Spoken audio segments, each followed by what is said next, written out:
Noz uyqudan soat 9 da tursam, erim qizlariga zavtrak tayyorlab beryaptilar ekan. Mangayam tayyorlab berasizmi desam, "Sana dadang tayyorlab bersin" deb qo'ysa bormi?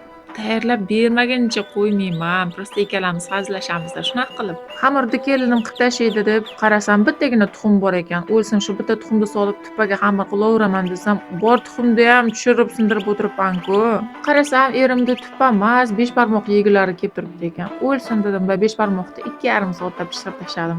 Xamirlarda pishirib olaverdim. Bu yerda erim go'sht, kartoshka, sabzilarini to'g'rab turdilar. Baribir o'zimizni kuchli xamir ovqatlarimiz mazza-da. Конечно, kaloriyasi kuchli-ya, но иногда можно. Bizni xursand qilib ukam keldi mehmonga.